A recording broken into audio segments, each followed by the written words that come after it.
Bismillahirrahmanirrahim. Assalamualaikum warahmatullahi wabarakatuh. Bapak-bapak, ibu-ibu, mas-mas, mbak-mbak, khususnya adik-adikku sekalian yang dirahmati Allah dimanapun Anda berada. Kembali di IIP Channel bersama saya, IIP Wijayanto. Kali ini kita akan membahas tema pindahkan rasa kangenmu kepada mantan, dan kamu akan melihat mantan datang ke rumahmu gak mau pulang-pulang meskipun sudah diusir, ya. Jadi mungkin ada ya orang yang punya pengalaman demikian. Ada orang yang naksir dia, datang terus ke rumahnya sampai mungkin dia merasa malu dilihat tetangga karena tamunya ini tidak mau pulang-pulang juga. Ini kalau sekedar naksir ya. Nah, tetapi kalau mantan gak mau pulang lagi, kalau ini terjadi pada suami istri. Misal suaminya minggat ke rumah orang ketiga. Dalam perjalanannya suaminya balik ke rumah istrinya, gak mau pulang. Nah, tentu itu bermanfaat karena akan mempersatukan kembali keluarga tadi. Jadi ketika kita saja yang kangen kepada mantan, maka tidak ketemu-ketemu.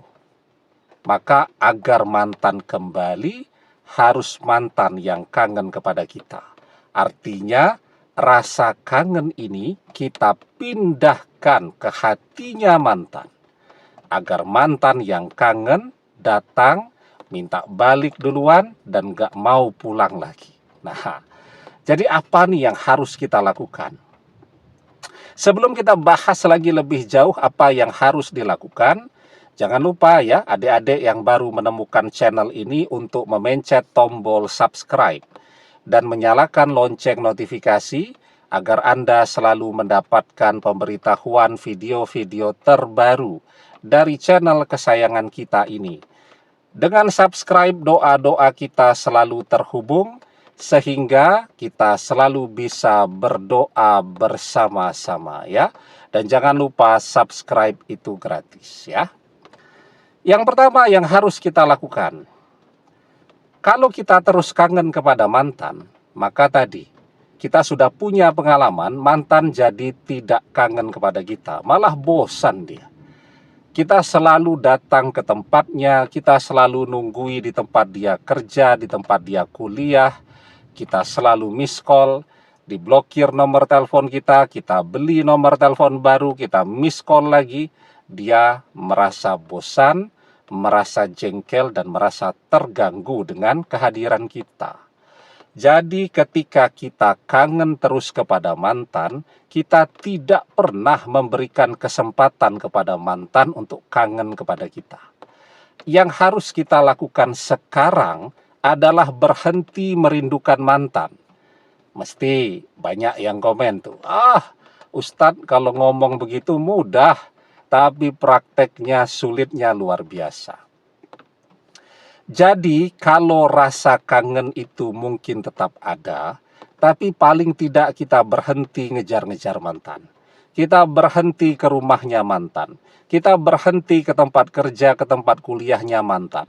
Kita berhenti miss call teleponnya mantan. Kita berhenti ngintip media sosialnya mantan. Ya, itu namanya kita belajar untuk berhenti merindukan mantan. Kalau hidup mantan itu selalu ramai dengan kehadiran kita, bagaimana dia akan merindukan kita kalau setiap hari, setiap saat kita muncul terus dalam kehidupannya? Mantan akan mulai merasakan kangen ketika dia menjalani hidupnya dalam keheningan. Ya, tidak ada lagi miss call dari kita, tidak ada lagi kita yang nunggu di depan rumahnya saat dia balik kerja dan seterusnya. Ketika mantan jauh dari kita, disitulah mantan akan belajar untuk kangen kepada kita. Itu yang pertama. Yang kedua, ketika kita berhenti ngejar-ngejar mantan, otomatis ya, waktu kita sekarang sangat banyak untuk melakukan sesuatu agar mantan kangen kepada kita. Kita ini kan orang yang paling mengenal sifat dan karakter mantan seperti apa. Apa yang mantan inginkan, tipe seperti apa yang sangat dia idam-idamkan untuk menjadi pendamping hidupnya, untuk menikah dengan dia. Nah, maka kalau kita tahu apa yang sangat dia inginkan dan kita berusaha untuk menjadi seseorang seperti yang dia idam-idamkan, kan otomatis mantan akan kangen.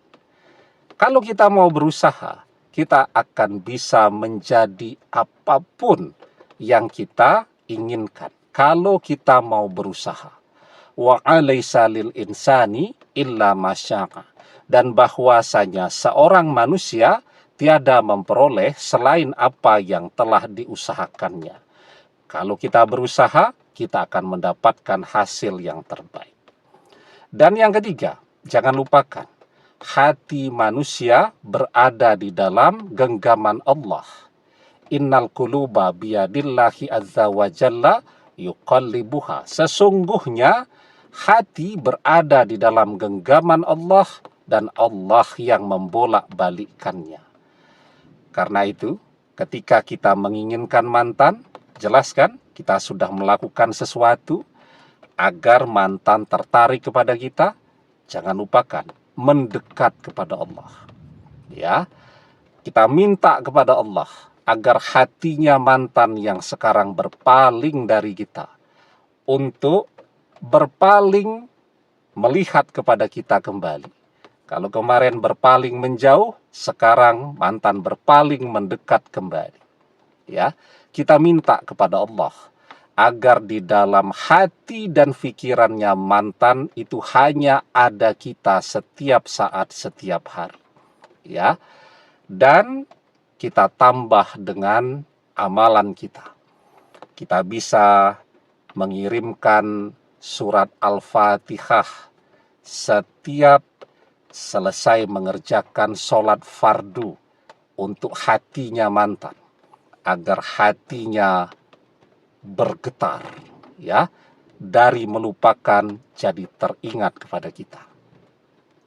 Dan amalan-amalan lainnya, kita bisa misal amalan yang juga cukup banyak diajarkan oleh para guru, ya, untuk membuat orang yang sama sekali tidak tertarik menjadi tertarik dan tunduk kepada kita, yaitu amalan surat Yusuf ayat yang keempat. Itqala Yusufu li abihi ya abati inni ra'aitu ahada asyara kaukaba was-samsa wal qamar ra'aituhum lis-sajidin. Ya, bisa kita kirimkan kepada mantan. Setiap selesai kita mengerjakan sholat fardu atau sholat sunnah, misal kita kirimkan 7 kali, 11 kali kepada mantan. Kan tidak terlalu banyak menghabiskan waktu. Ya, insya Allah hati mantan kita isi dengan amalan kita, dan kita juga meminta pertolongan kepada Allah. Insya Allah mantan akan datang sendiri, mantan akan kangen kepada kita, rasa kangen di hati kita itu akan pindah kepada mantan, ya, dan mantan datang dan tidak mau pergi lagi jauh-jauh dari kita. Amin. Demikian, semoga bermanfaat. Wallahu a'lam bissawab, billahi taufik wal hidayah. Assalamualaikum warahmatullahi wabarakatuh.